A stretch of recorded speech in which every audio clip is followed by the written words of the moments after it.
Pause. Okay. Yeah. We got it. Ollie, they can't see us. We need to sit down. Welcome, listeners.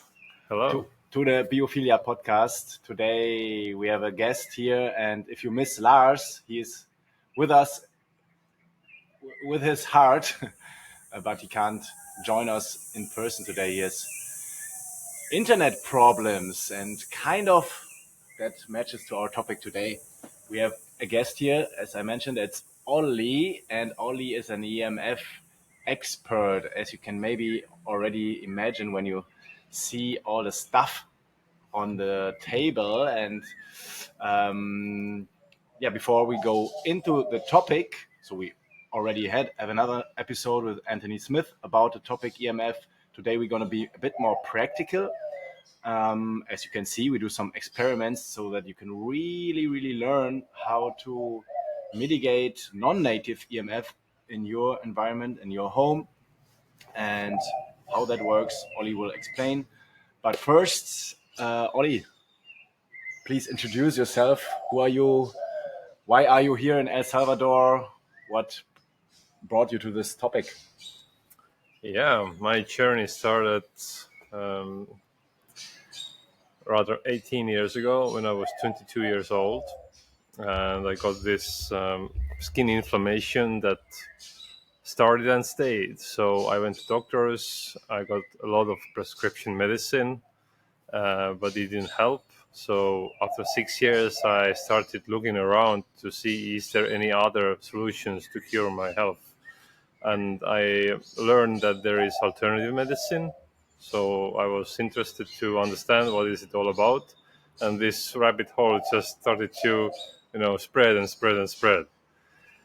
And in 2018, I came across with Dr. Jack Crew's work in YouTube. And this is where my eyes got really open. And Dr. Jack Crew is introducing this idea that not only chemicals are interacting our body, also the light itself that is actually electromagnetic field, and not only visible light, also all of the spectrum of electromagnetism. So I just implemented all the advice, and well, I got very quickly good results. So I had chronic skin inflammation, and after 3 weeks, my wounds were closed, the inflammation was gone, and my skin stretched again. So I was pain-free. So that's why I started to learn about this topic. What else is there? I bought my meters. I started to share information, and very quickly started doing EMF assessments and consultations in people's homes. What does it mean very quickly? After what time? Very quickly. It's like 2 months after I got my results. Wow. Yeah, that's really quick. So, and at first you just started to implement the light and the darkness. Yeah, I understood. I really, abuse day and light cycle. So I was up late. I went to bed 11 p.m., sometimes 1 a.m. This was the window. I was looking my screen before bed. So when I went to bed, I couldn't sleep for an hour. So I just waited until my melatonin is rising because it was finally dark. And when I understood, I cannot do that. I have to go to bed at 9 p.m. and wake up early and go outside at the first. So I did that. I started to block blue light after sunset. I bought blue light blocking glasses. I started using only very dim, small lights if I really need to. At first, I didn't have red lights. And I moved elsewhere to sleep well because I knew my living place in capital was in Tallinn, Estonia. It was really bombarded by EMFs. So I moved outside, countryside, and spent 3 weeks at one of the guest houses, and it was really very low EMFs. So low EMFs. I started using my laptop with only corded internet, switched off Bluetooth and Wi-Fi on my phone, 4G on my phone, and what else? Started grounding, starting doing cold thermogenesis, starting eating a lot of DHA, which is omega-3 fatty acid, and what else? Something is missing. Yeah, it's pretty much it. Yeah, sounds like a good plan. Sounds like our Biophilia podcast message. Just connect to nature again and feel our innate, inherent connection to nature. And it's not about just only that, also block out the things which are not natural. That makes sense. Why did you end up El Salvador? In El Salvador? Why are you living now with me in the same house? Yeah, the thing is, I followed Dr. Jack Cruz's advice very, very tightly, let's say. And I understood in Estonia, because it's 59th latitude, it's very hard to follow the nature and work at the same time, compete with others at the same time, because we have 6.5 hour daylight during the winter, and all 18.5 or almost 19-hour daylight window during the summer. So I wouldn't get up early at summertime. I was like, before 7 it was impossible, because you go to bed very late because you still have sun high up. Yeah. And during the winter time, I should be outside many hours to absorb this UVA that's still possible or available. But what would I do there? It was snowing. Then I took my shovel and shoveled the snow, and then I was feeling, oh, I'm doing something. But if I just have to be outside, then I feel, well, I should work rather than just hang around. So I came to El Salvador because I can be outside and do whatever I do outside. I can build my office outside, work in my computer while being grounded because it's warm. I can put my Our dirty feet. my feet to the ground and just enjoy the light that's available. I don't miss the light. I cannot do it in Estonia, maybe just in the middle of the summer, and that's it. This is the 1, 2, maybe 3 months. Yeah, it's not easy. I can relate to that totally. So I found a way for me to do it in Germany most of the time, but in winter it was like a hassle. And then you need to warm up all the time. And yeah, your computer is also not made for that, for minus degrees, or it's freezing cold outside. Yeah, very interesting. So you are here now, and what are you doing here now? So I took my profession with me. Because 6 years ago, I started assessing and consulting people about EMFs. I go to people's homes. I measure the bedrooms, the working areas, all the house basically, about the electric grid, electric field and magnetic field, and wireless communication devices like phones, tablets, laptops, and so on, or game consoles, or sometimes Wi-Fi can be in AC unit or even in the fridge these days. So we have a lot of sources that emits radio waves. So I just track them down, and people then know what to avoid, what to switch off if they want to have a good night's sleep. Yeah. And I'm doing it here now. Yeah. And as you know, as followers, also it's a similar history I have also with skin problems, and I ended up here. And as many other Midos, we call each other, or we call ourselves, are here. There are many people who are aware of these problems, and we're doing the podcast to bring more awareness into the field. of non-native EMF or EMF in general and how to mitigate them, because you can heal better, and people are here for healing. So am I. So am other people here around. So Ollie kind of meets his clients here, more Yeah. of them than in Estonia, I imagine. Yeah, we have a bigger concentration of clients who are really interested, not just touching or scratching the surface. That's why I also give a weekly class here. So I just invite people, and I'm gonna teach them like the deepest of this information. Yeah, I can really recommend that. If you are coming to El Salvador, then join our class, join Ollie's class. Then you can learn a lot.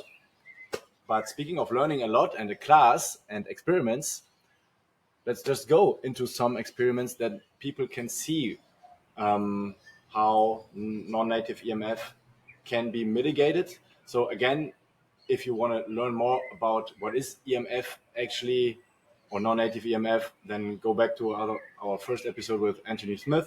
There we cover all of that. And but now we want to help you really out to do some practical stuff. And this is what Ollie is best in. I never met a person who has so much knowledge and really find out the source of your problem. Sorry for the noise. That's the thing when you record outside. But we want to be a good role model. So we are also the first podcast, maybe, which is totally EMF, non-native EMF free, almost as good as we can do it. And Ollie will explain you why and how we did it now. So Ollie, what kind of experiments are most helpful for our listeners? Let's take at first our, loved phone.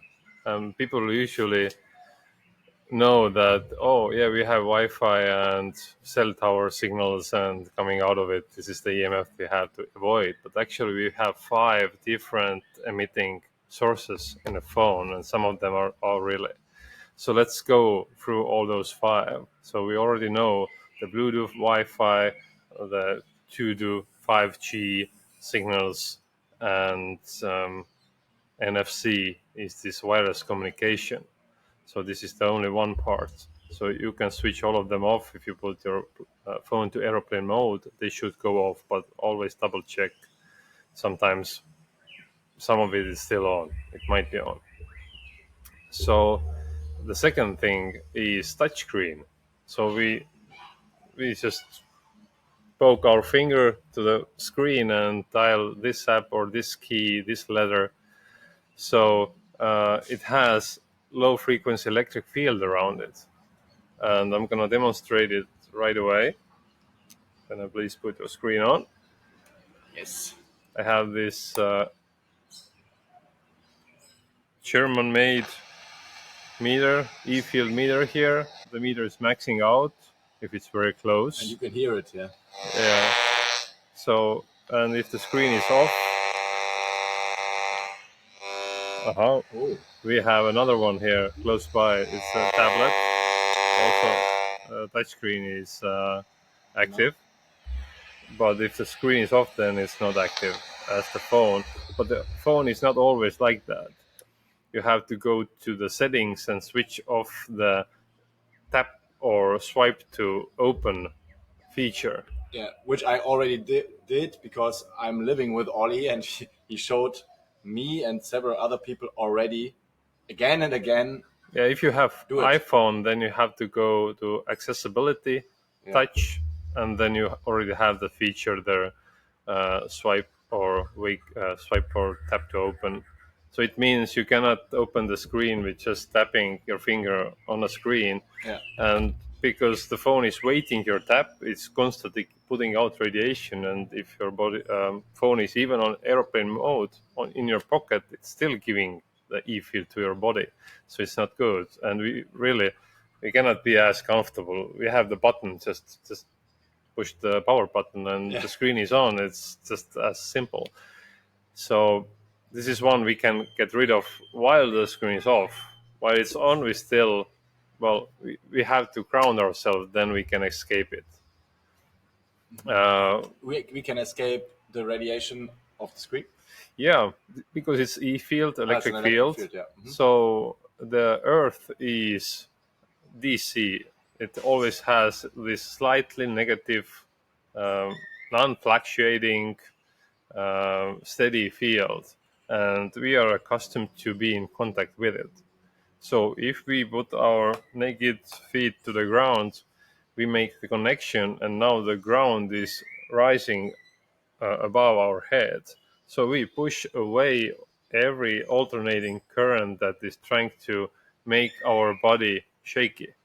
But if we are disconnected, then this radiation can overwrite our own, groundiness, or how can I say? If we have mass, we have sort of ground built in, but if the radiation is stronger, it just still gets the ground shaky.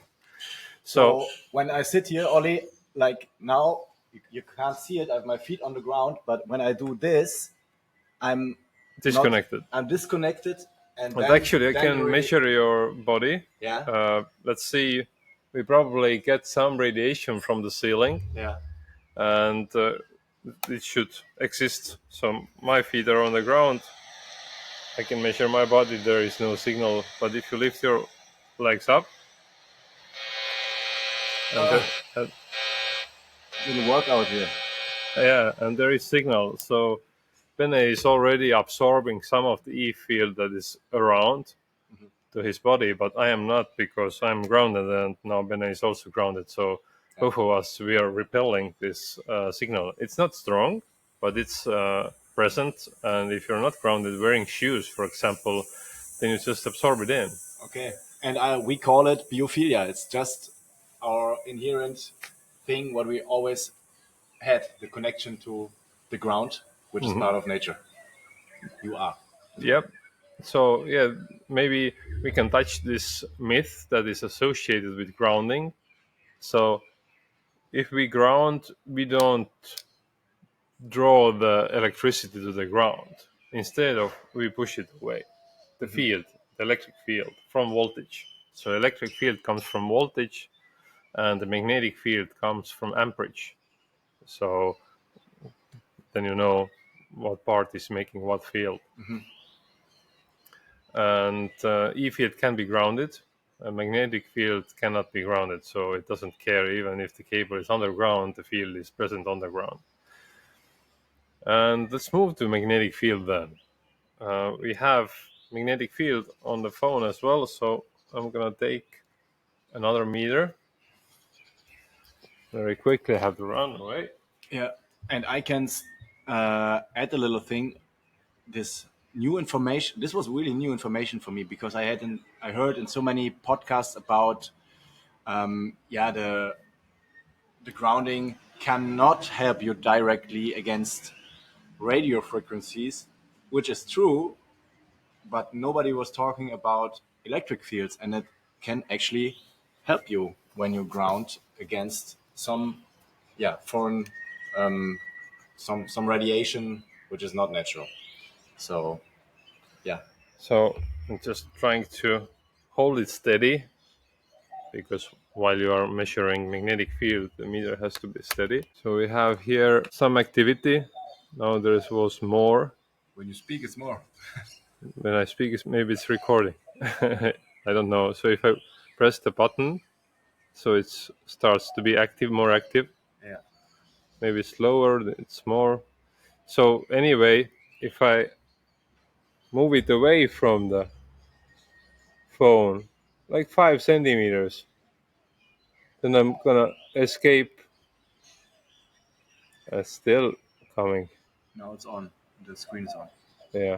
So even 10 centimeters is the safe cap right now. So if the phone is on airplane mode and it's in your pocket, your body is getting the magnetic field that is, I don't know what kind of part is producing it. Is it the processor? Is some other power conversion unit in it? Anyway, if it's on and if it's calculating something for you, it creates this magnetic field inside. So keep your phone away from your body. This is why it stays here on the table, not in my pocket. So only if the phone is totally switched off, this field goes away. So then you can put it in your pocket without any harm. Otherwise, there's always harm. But then, what else do we have? Really quickly, what do you think will be the harm? So many people talk about fertility these days and testosterone. Do you think there's a connection, or do you know more about it? Well, our mitochondria is paying attention to electromagnetic environment. And if we keep this small unit of receptor or in our body confused, then this small organelle also gives us energy. If we are lacking energy because the process is disturbed, well, shit happens. I don't have better explanation for it, but I don't want to mess around with my mitochondrial health. We are the mitos. We don't want to do that. Yep. Good. So what else? We have light. You know, if the screen is on, we have two sorts of light. So we have the colored background. We can make it with less blue. The blue is the bad part in it because it's not balanced by infrared. In nature, we have like 50% of the light behind us coming from the sun is infrared A. Not all of it infrared A, but all infrared is 50% out of all light. 10% is UV and 40% is visible. So, and the blue part is the one that is having enough energy to harm our tissues. The DHA, vitamin A, photoreceptors, you name it. So we want to keep them healthy. iPhone gives us the feature to just use color filters and take out the blue color only. So we can, and during the nighttime you can turn it all the way to using only the red LED. The OLED screen allows you to choose between 3 different colors, red, green and blue, and you can switch off the blue and use only red and green. So you have red, orange, yellow, green colors, and it's enough to actually use the phone. You don't need to have the blue. If you really need to show one photograph for someone with full color, do it and then put your setting back on and use your screen without blue light. So I'm happy that iPhone actually gives you this opportunity. That's why I swapped to iPhone after 13 years using Android, because the MacBook also is able to do it. Right? Yeah, the MacBook also does it. It has the color filter settings. You have to go to accessibility in settings, then the screen or display, and then down there is color filters. But the MacBook screen is a bit different because it's LCD, it's not OLED, so it means it has the backlight, and each pixel is like a color filter. So, and these filters are not capable to mitigate the light 100%, so still some blue is coming through if you're using only the filters in the screen. So that's why I have covered my screen with plastic film that's yellow, and it blocks the blue light. It's equivalent to that's built into this screen, so it just knocks the blue out. And the final part is the infrared sensor, so we can measure that one. It also makes sound in this meter because it has the light antenna. And it's just... This is always on, the infrared sensor? It's on when the screen is on. Yeah. So if you're looking so sunlight doesn't have a flicker, but if I manipulate it, then there is a flicker. But the screen So we're measuring flicker. So it has this infrared sensor constantly. If I cover the microphone above, it's very hard to cover actually. 2 hands. I have to cover all the screen. Oh, my hand is working So like a better mitigator. This sensor is measuring distance. It's used to recognize your face if you have face recognition, and we don't know how to switch it off. I have successfully taped this sensor on my phone, my previous phone, but I just tried to use the screen as little as possible, and I don't know. Maybe in the future we know how to switch it off. Yeah, and flicker is how I know it. It's creating headaches and migraines and stuff, or people have. Yeah, it can create headaches. Is maybe the first thing. Eye strain. Yeah, and eye strain is connected to many other parts of being tensed, as I know from work I did before. Like when you make the connection in the brain, actually, eye is very much connected to. So if you need to look your screen, MacBook is good. It doesn't have flicker on each of the illumination levels. The phone always have the flicker. Sadly, I don't know why they do that, but it's there. So don't use the phone as long. If you need to use the screen, take your MacBook and look that. Actually, I had just right now. It's a little anecdote, a discussion with people because I'm editing my Instagram reels usually on my phone because it's just I have the habit already. It's automatically, but maybe I'll switch then for doing because I don't want to hang on my phones for so long time. That's true. So touchscreen electric field, something computing inside magnetic field. Yeah. We have the wireless connection that is Wi-Fi, Bluetooth, 2 to 5G, NFC. We have the blue light from the screen and the light sensor, infrared sensor. So there's 3 ways the device emitting electromagnetic fields. 5 ways. 5. Sorry, I said 3. 5 ways. So let's move on. We have so much stuff here, Ollie. Yeah. What's next? So the thing is, if you are using our laptop, we are using it all day, sadly. Sometimes we have to. Sometimes also, fortunately. So, so the battery won't last as long. So we need to use a charger. Well, what happens when we charge our laptop?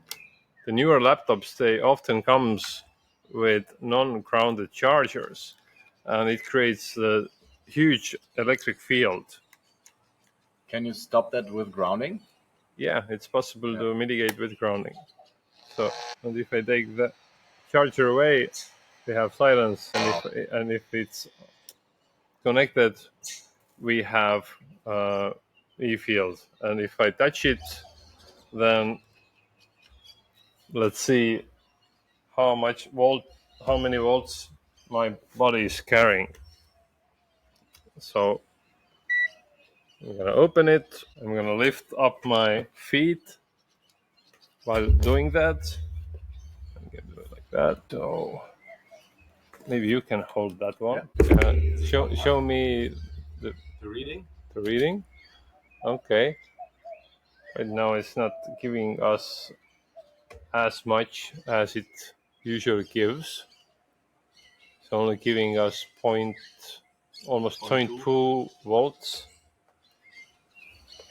And if I'm grounding myself, then it's 0. What I think is that we have the charger on the ground. It's getting already partly grounded. But if I lift it on a table, I think we have totally different reading, because I have experienced here up to 40 volts body voltage doing that. Let's see. So what does body voltage mean? It means the E field is absorbed by the body, and it can be read by measuring the voltage between the earth and the body. So the body is just shaking electrically. So Doesn't matter where I hold it. no. Oh, it's still low. 0.2. Now it's 2.4. Okay. I don't So know if you can see so it. so today we don't get this mega numbers. Let's figure it out. Yeah, I saw these experiments often now with Ollie. He's showing them here on the EMF class and also on the Bitcoin farmers market here in El Salvador. And usually you can see really high metrics with the electric fields. And then it's already a good difference what you could see now, but usually it's even higher if you charge your computer not being grounded. And now Ollie will put some new cables in to make it even more remarkable what we see, so that you in the end know what you maybe could improve if you want to live more biophilia. Let's see. Ollie is grounded now. I'm not. Yeah, no, it works. You're not grounded. I am not grounded. His feet are up. So I'm not putting my feet on the ground right now. So we have 0.2 volts, and if I lift my feet up, we have 31 volts on my body, and you can show this reading the screen. Yeah, I hope you can see it. Zoom in. 30 volts, and now Feet down. down on the floor. It's 0.2. 0.140. Yeah. So we want to stay below 100 and below 10 millivolts. What I experienced here 31,000 times. Okay. So 31,000 times too much. No, not 3,100 times as much. Okay, 3,000 times more as we can handle. So, yeah, if you don't have the ground, you have like double-story house, wooden house. You don't have the ground. In colder climates, here in warm climates, we have everywhere the stone floor. It's warm enough to walk on it bare feet, and it's perfect. So you are mainly grounded all the time. Only if you're wearing shoes, then you're not. Yeah. And it helps a lot. But if you don't have the grounding opportunity, then we have to make sure our devices are all grounded for sure, because we cannot escape the harm naturally. So, for example, yeah, what we can do, we can charge our laptop with power bank, and let's see what the power bank does. This was actually also me back then in Germany, living in the 4th floor. So, yeah, I had my Ethernet cables there, but I didn't know that I had to ground my router to be perfectly grounded and not harmed by the electric fields. But actually, what I not often do, almost never, to have my laptop charged while working on it. I think I never did that. But I didn't have a power bank. That's a good. So I have a power bank. The laptop, the Mac laptop, can be easily charged by a power bank. It has the USB-C connectivity. And let's see. So we had a lot of noise before. No noise. We don't have any activity right now, but it's charging. So the same with body voltage. Well, probably we get the radiation from above us, But let's see what's the background then. Even if I touch the laptop like I was touching it before, it's not gonna be 31. Is touching the laptop is It's 30 millivolts, and if I'm not touching it, it's it's pretty good. It's like 10 to 20 millivolts. So we don't have much pollution here. And feet on the ground, it's 0. Yeah, it's same potential as Earth. So power bank won't add the E-field to your laptop, and it's easy. It's good to use, and you have the whole day with your laptop. So the next thing is don't use Wi-Fi, because Wi-Fi is dehydrating your body and causing other problems, destroying melanin and so on. So what we want to do, we want to use the Ethernet cable. So our computer doesn't have the Ethernet port anymore. That's why it's so easy to just use Wi-Fi, not to mess around with adapters. But get yourself an adapter that matches your computer port. In this case, it's USB-C. But the thing is, we have to choose also a shielded and grounded Ethernet cable, because what I just did, I again got my laptop under E-field. Why? Because this cable is absorbing the E-field on the way, and instead of unshielded cable, it says on it UTP. It means unshielded twisted pair. It should be FTP, then it's foiled twisted pair, and the best one is SFTP, that's shielded foiled twisted pair. So, for example, this cable here is FCAT7 SFTP. It has the metal tips, so always use cables that have metal tips. And if it's SFTP on it, then it's the best one. But if I use this cable alone, well, it's shielded. I connect it to my laptop. I remove the ground at this point. So there is a switch here. So the signal is coming in and going forward to my laptop. So I still have the E-field on it. So even if I use the shielded cable, the shielding won't shield the field if it's not grounded. So it has to be grounded at the same time. So for that, I have this special cable that is like the Ethernet cable, but only the shield is connected to the ground cable that is going to the ground. So, and what I'm doing, we have here metal ports, and if I put the ground to one of the metal ports, it gets shared to other cables as well. So now my laptop is actually grounded. So what Ollie did is when you see this green cable here, I think it's copper. It's copper cable, and he put a rod into our garden, hammered it in with the cable, and we are really grounded, or the switch is grounded now for real.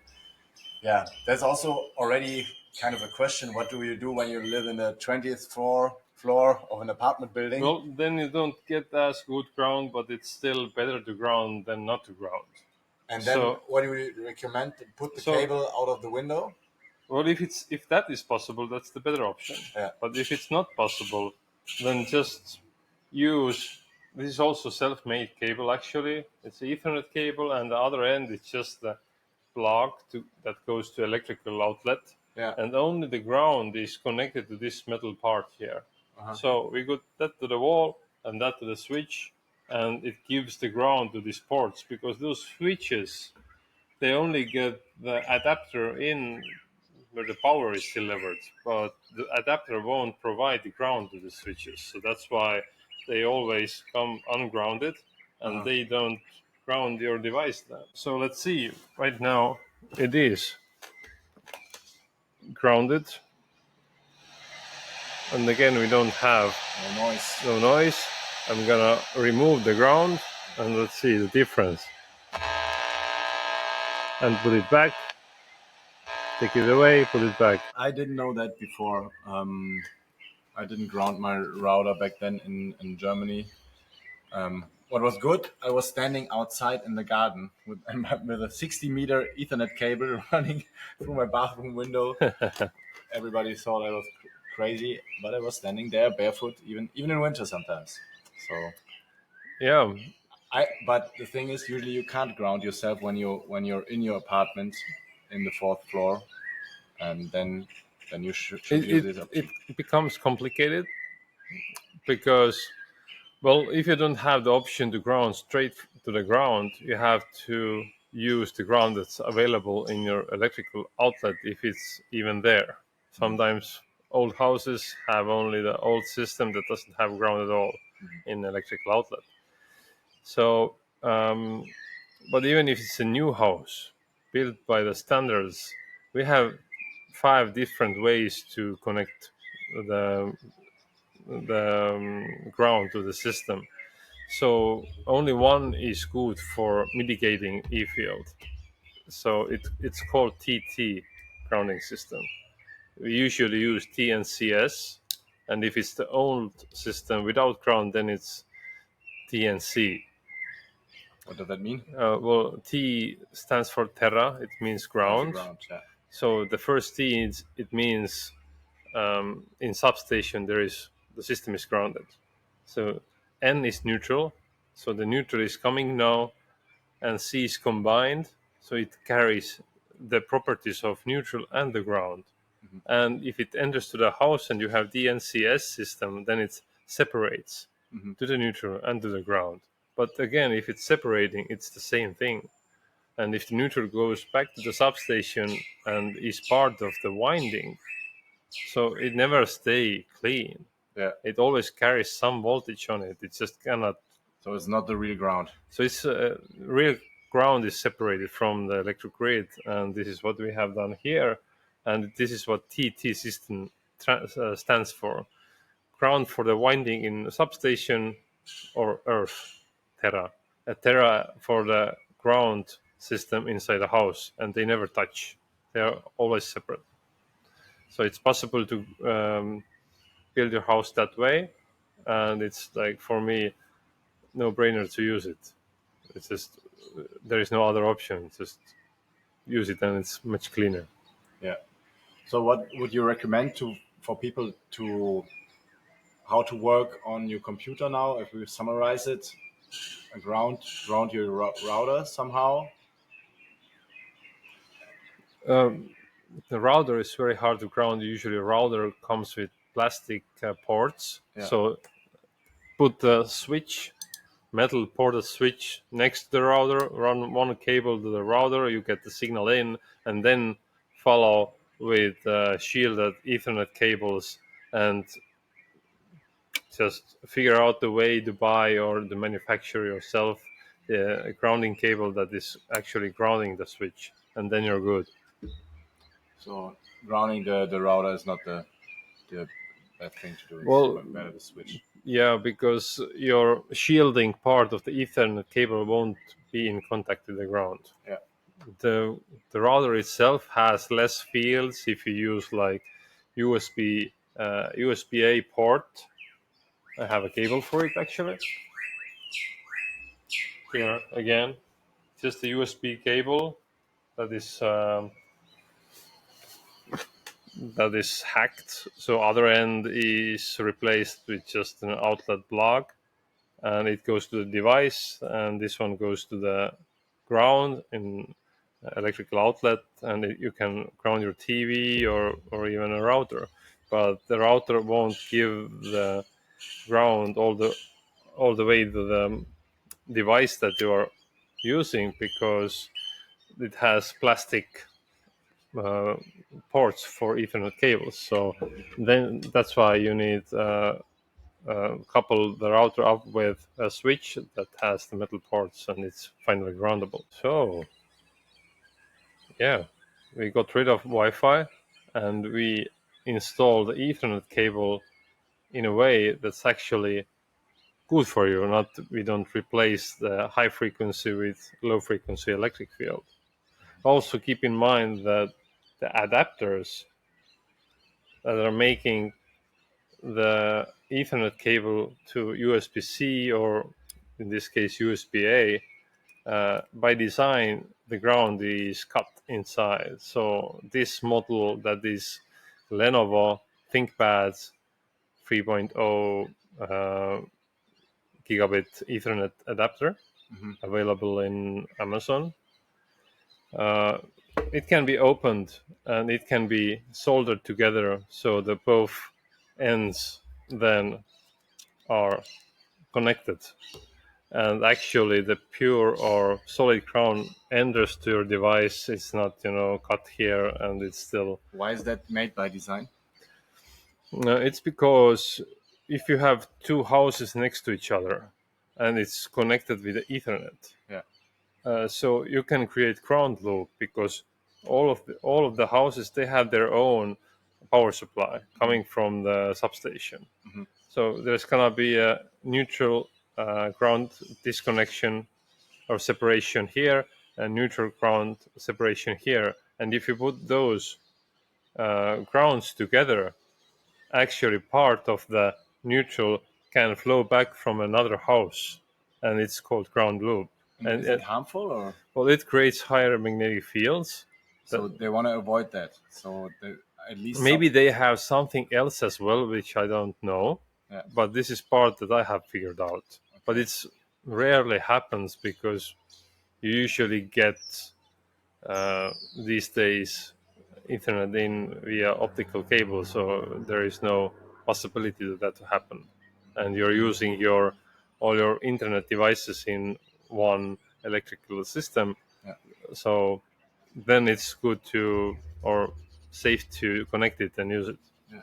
So Ollie, when you start then and buy the switch and ground the switch and so on, what do you think, to be sure, what kind of meters do you recommend, or what is a good way to really test that? But because what I really learned from you, it's not about guessing, it's about testing, and it's not like about selling the next grounding sheet, which I also did, which I also bought. Which I also bought before I even met Dr. Jack Cruz. Yeah, interesting. Yeah, and now we found out through measuring it, okay, it's working like an antenna in my case. Maybe you can use it when you go camping or something like this, but not in the environment we are.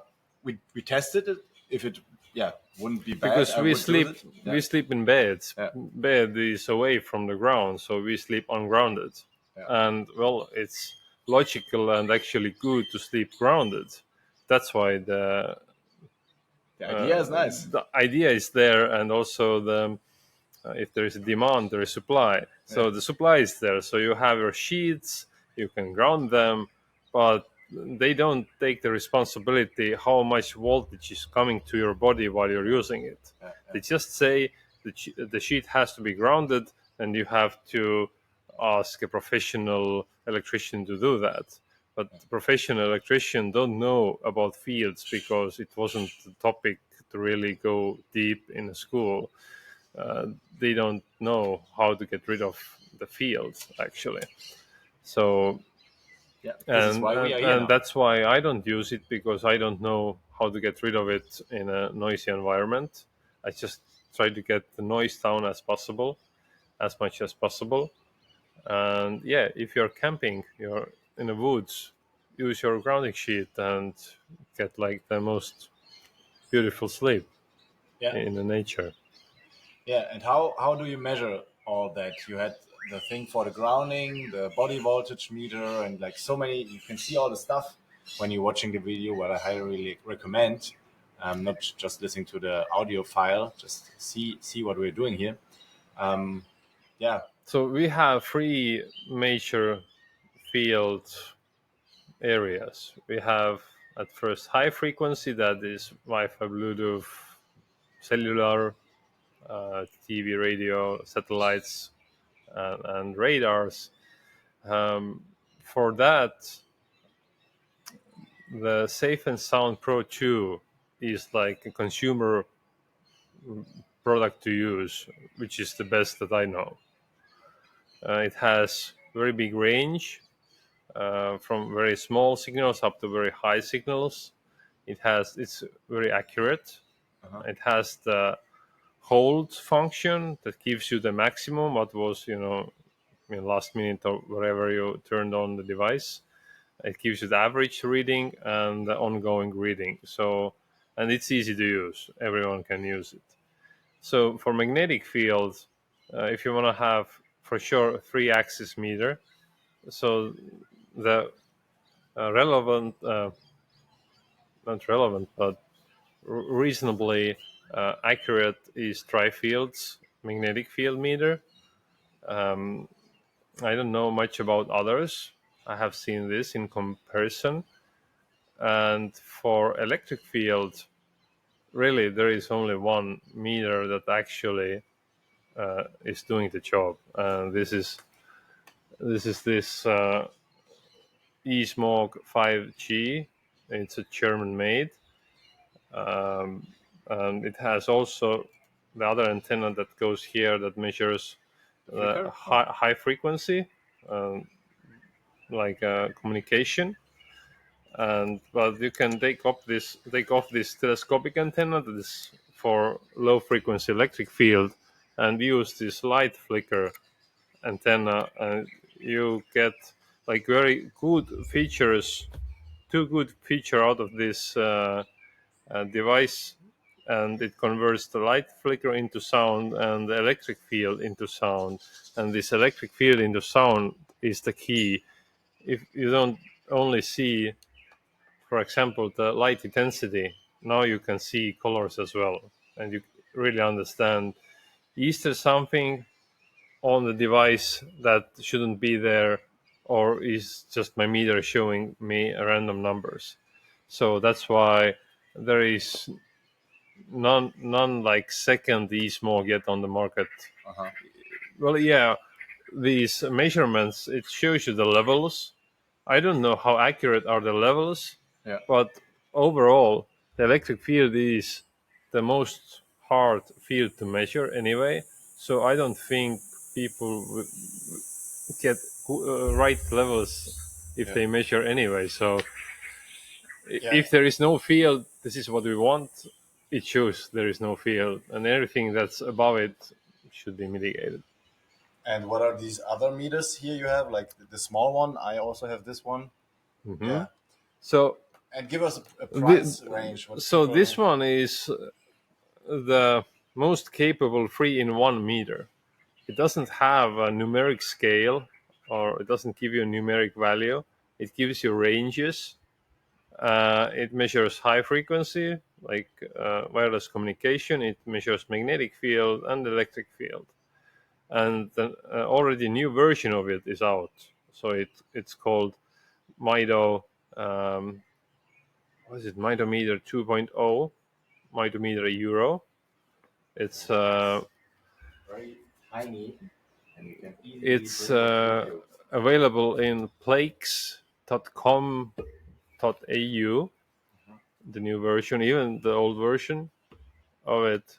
So I highly recommend it. It's so small, you can go around with it and just measure the fields on a plane or wherever you are, to see, do I have to move if there is a possibility, so you don't have to suffer the high intensity fields if there are any. So these meters that I have here, these are more professional meters. They are also German gigahertz solutions. These are for electric field, for magnetic field. This is for high frequency above 2.4 gigahertz, and this is for high frequency below that, from 27 megahertz up to 2.7. Okay, so that's not gigahertz. for the So these normal are person. very complicated meters. They're hard to use. You really have to read the manual, practice, and then you can get the right numbers, because if you measure it at the first time, maybe some of the buttons were in wrong position and you get wrong values. So that's why they are not like consumer friendly, but if you're doing it professionally, then they are good meters. I just wrote down everything that we can put it in the Notes. in the show notes. So one thing I would like to show that's on the table here. So if you plan to build electrical system In your new house, in a new house or renovate your house, well, in apartment it's not that easy to get rid of electric field and lower magnetic fields, but we have shielded cables on the market. So we should build our electrical system with shielded cables. It means there is aluminum around the cable, and there is a drain wire that is in contact with the aluminum and grounds the the pipe around the hot and neutral, and in this case even the ground wire is in it. So you can get rid of electric field as much as good is your ground. And there is another design here that's actually lowering magnetic field as well.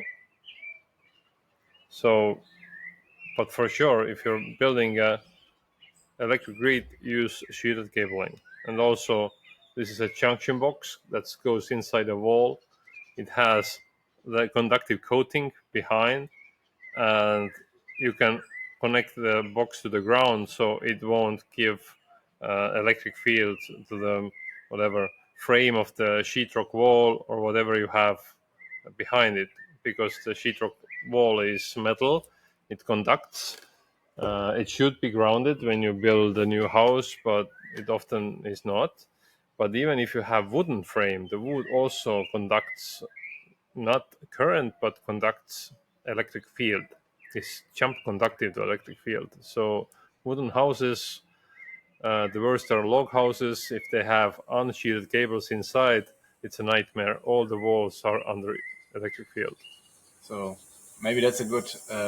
What would be the worst house you can imagine, Ollie?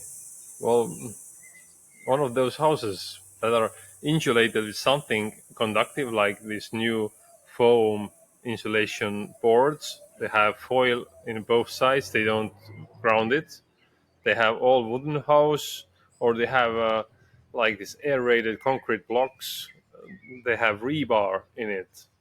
So this stone is not grounding itself, even if it starts from ground up. Doesn't contain as much moisture and so on. So all these rebar between like those 2 feet or 60 centimeters between those rebars, if they're metal, they collect the E field from the cable and just transmit wherever they're going. So also all the walls can be under I E thought field. like a wooden house is like super, comes closer to nature, looks good. Yeah, don't mix electricity with it, or use sheeted cabling and Yeah, just use your campfire and yeah. cook with gas, and that's it. Yeah, Then you can do it. light. If you have to use light in your living area inside, always use incandescent light or halogen light, because the newer fluorescent and LEDs, they are not good. Yeah. Because they are missing infrared component, and light in nature never misses infrared component, and our tissues cannot handle the strong blue spectrum without infrared. Yeah, this is a topic we already covered often, but yeah, it's like in your profession, it's also a very important one. Yeah, Obviously, the goal is always biophilia, and I realize also with my clients, at first maybe they start with changing lights and having better lights, and at some point they don't use the lights anymore, and they just find a way, even jobs changing, and yeah, somehow they end up in jobs that happen to be outside, and it changes like like yeah, what you really want to, how do you want to live your life in the end, and somehow your body will find a way when you really feel, okay, that's better for me, and yeah, trust the process there. Yeah. But even if you use the best bulb that is incandescent, if you use power that's alternating current, they still flicker. Yeah. So, but it's possible to mitigate the flicker so the sunlight doesn't flicker because it's using like, sort of DC power source. Let's say it's not, but let's DC say is direct current yeah, versus alternating current. yep. AC. This is here is just a power supply that takes AC in and gives DC out. So you can find a bulb that's working on lower voltages. I have a bulb here, 24 volts. This is 24-volt power supply, and Yeah. and then you can escape the flicker.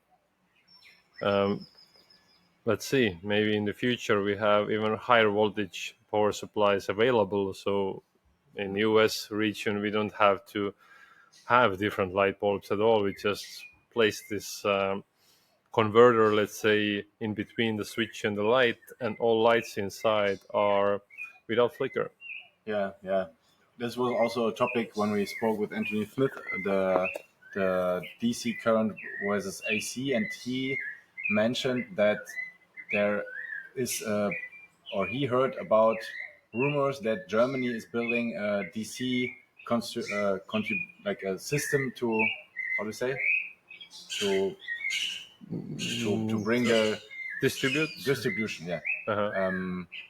DC distribution system to bring the electricity in DC to the households. Well, it's wonderful news. Um, the thing is, if we are using DC, then 120 volts is considered uh, not lethal to human beings. Instead of AC, is already 50 volts is the limit, so it's more than double difference. So that's good news. Yeah, But again, if we are using only 120 volts DC and remain in the safe zone, uh, the distance is kind of short. So we have to figure out ways to use rather higher voltages or thicker cables. Let's see how do they do it. Yeah. Well, I'm excited. yeah. I don't know how they want to do it, but let's see. That leads me to maybe one of my last questions. Um, do you have like ideas how to improve our electrical world? Because obviously best would be to live in nature without electricity, for then we can be sure about creating no harm, but now we have it and we also enjoy many parts of it, and this gives us the chance to talk to you now and to find some new listeners and spreading the word of biophilia. What do you think? What should be worked on, or do you have some ideas what you want to create or other people should create? I'll support the idea or the rumor that we use DC in our homes. Yeah. I don't know how to build it. I don't have the resources to figure out how it would work, but I really support people, at least in my mind, who are working on it. And until we don't have the DC system, well, for lighting, we already have the solution. We can convert the lighting to DC. And all the AC that's used, we just shield it and keep it separate from our. They don't share the space with us. Yeah, yeah, you're doing more just with your mind, that what you do, and you're sharing your knowledge here right now and on other events and doing an EMF class. I know it's just small number of people now, but it's like, yes, it's spreading and more people know and more people get interested. And since we are in El Salvador and we have a big Bitcoin community, and they're a lot in technology, or they're a lot connected to technology, and they will feel, and they already feel the harms of it. So it's getting more and more spread, and this is what we do now here. Yeah, very interesting. So when I first heard of new non-native EMF, it was, I thought just about 5G and Wi-Fi and Bluetooth. But yeah, also Anthony told us back then, mitigating your sleep environment is the first important, the important, most important thing, and it's more about the current running through your walls and in your room. So And then, yeah, we haven't spoke about the current field, that is magnetic field. So I wanna touch a bit that. Um, I'm gonna bring one cable here. oh, This is just a simple extension cord, small one. But here we don't have the ground. We have only two bronze here, and the cable is easy to separate. So this is, for example, for clients to explain. So if they are together, the magnetic field are opposite direction in both of the conductors here. So they cancel each other out. Not completely, but enough. So they don't give us huge magnetic fields. But if they are separated like that, so it creates like a loop, then they don't cancel each other out at all. So this is where the high magnetic field sometimes comes. So if you're designing or you recognize that, oh, I have some kind of, single wires running in my electrical system, this is always the bad sign. It means the magnetic field is high.